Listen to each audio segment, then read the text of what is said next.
Mwiriwe neza nshuti mudahwema kudukurikirana umunsi ku munsi hano kuri Rwanda Pass News. Kuri uyu wa 18 z'ukwezi kwa kane 2026 tubazaniye andi makuru yo muri iki gicamunsi. Mu gihugu cya Madagascar umukoroneri arafunzwe akekaho gushaka kwica perezida. Ku tariki 17 z'ukwezi kwa Mata 2026 inzego z'umutekano za Madagascar zataye muri yombi Colonel Patrick Lakontomamongi zimushinja gutegura umugambi wo kwica perezida Colonel Mike Randrianirina. Colonel Lakontomamongi yafatiwe mu mujyi wa Antananarivo ku mugoroba tariki ya 16 Mata nyuma ajyanwa muri gereza ya Tsisafahi iri mu ntera y'ibirometero hafi 30 mu majyepfo y'umurwa mukuru.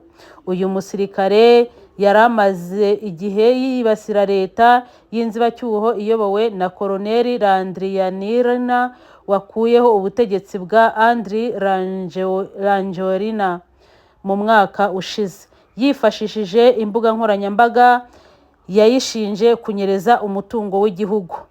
Kuva mu ntangiriro za Mata inzego z'umutekano za Madagascar zatangiye gushakisha Colonel Lakontomamongi kugira ngo zimute muri yombi zimushinja gutegura umugambi wo kwica perezida Randrianirina. Hari n'abandi 11 bafungiye kuba muri uwo mugambi. Colonel Lakontomamongi yahoze akorera mu biro bya perezida Randrianirina yirukanwa muri Mutarama 2026.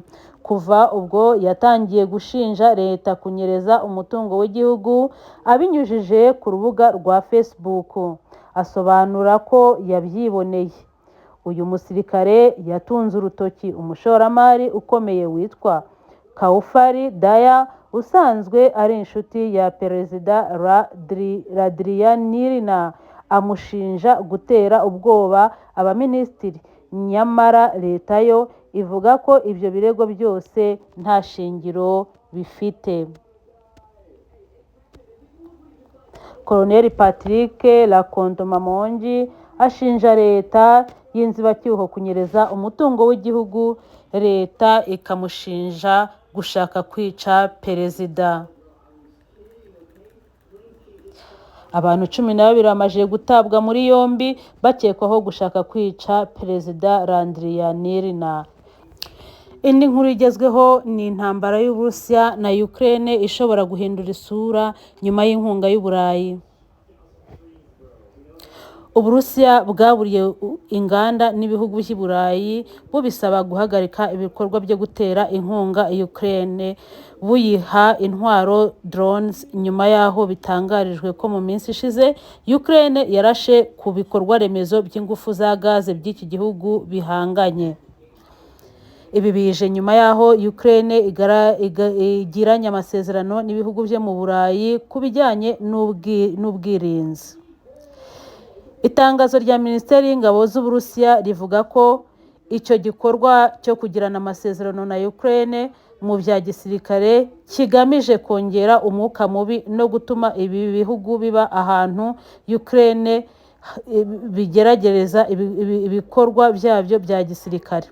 Uburusiya bwavuze ko hari ingaruka zizabaho ndetse ko ibyo abayobozi b'i Burayi bari gukora ari ugukururira ibi bihugu mu ntambara n'Uburusiya.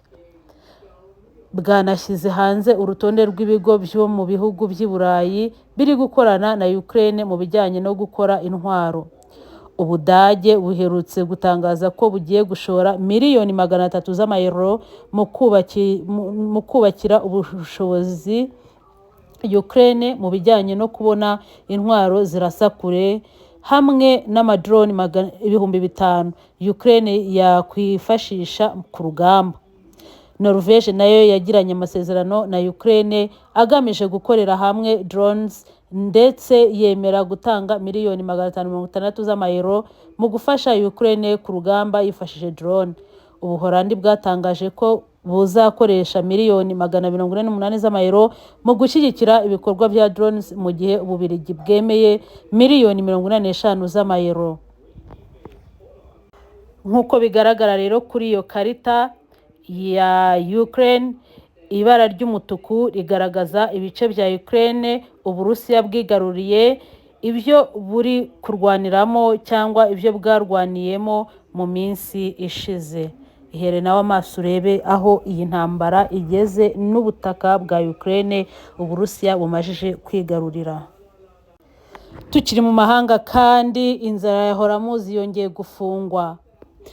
Ubwo isi yose na Amerika byari byitabiriye ndetse byishimiye cyane Trump yaserebuye yuko inzira ya Hormuz yongeye gufungurwa, ndetse n'ibiciro by'ibikomoka kuri lisansi byamanutse rwose. None ahangaha ngo byanze birakomeza, ngo kubera yuko Amerika yo yakomeje gukomeza gufunga blocage, so bakabona ko byaba ari umutego.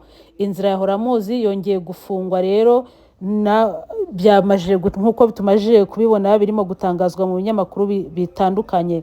Iran yisubiyeho ifunga inzira ya Hormuz, ishinja Amerika kutubahiriza ibyari byemeranyijweho. Iyi nzira yari ifunguwe kuri uyu wa gatanu. Perezida Trump yaraye atangaje ko igihugu cye kizakomeza gufunga ibyambu bya Iran biherereye mu kigobe cya Peresi. Iran nayo yahise ivuga ko niba Amerika itabifunguye n'inzira ya Hormuz yongeye gufungwa. Iran yari yarafunguye uyu muhora mu gihe cy'iminsi 10 y'agahenge. Mu gitondo cyo kuri uyu wa gatandatu, ubwato bwinshi bwari buri mu gukoresha iyi nzira butwaye ibikomoka kuri peteroli. Itangazo ryashyizwe hanze n'igisirikare cya Iran saa 4 z'igitondo cyo kuri uyu wa gatandatu rigira riti: Repubulika ya Iran igendera ku matwara y'idini ya Isilamu, nyuma y'amasezerano yemeranyijweho mu biganiro, yemeye kugaragaza ubushake mu gutanga inzira ku bwato butwaye ibikomoka kuri peteroli n'ubundi bwato bw'ubucuruzi bunyuze mu nzira ya Hormuz. Rikomeza rivuga ko nubwo bimeze bityo, Abanyamerika bakomeje ibyo bise ibikorwa byabo byo gufunga. Ku bw'ibyo, ibikorwa byo kugenzura inzira ya Hormuz byasubiye uko byari bimeze mbere, bigenzurwa hakurikijwe amategeko ya gisirikare. Rikomeza rivuga ko mu gihe cyose Amerika idashaka ko ubwato bugenda nta nkomyi bukava muri Iran bujya aho bwerekeje, ubundi bukerekeza muri Iran, inzira ya Hormuz irakomeza kugenzurwa mu buryo bwihariye kandi nk'uko byari bimeze mbere. Tubibutse ko iyi nkuru ari itangajwe nonaha ku itariki 18 z'ukwezi kwa Mata 2026 mu masaa 4 z'amanywa, ubwo isi yose yari yiteguye ndetse n'amato yatangiye kunyura mu muhora wa Hormuz, ubwo wari wafunguwe ejo ku itariki 17 z'ukwa kane Mata 2026. Nta n'umunsi ushize rero harongeye harafunzwe kubera ko ibi bihugu byombi hari ibyo bitumvikanyeho. Aya makuru uko akomeza kugenda agaruka, natwe turi hano kugira ngo tuze kubiyabamenyesha. Iyi nkuru ikaba yateguwe kandi mukaba mugejejweho na Joseline Cabral nifashishije ikinyamakuru Igihe. Murakoze.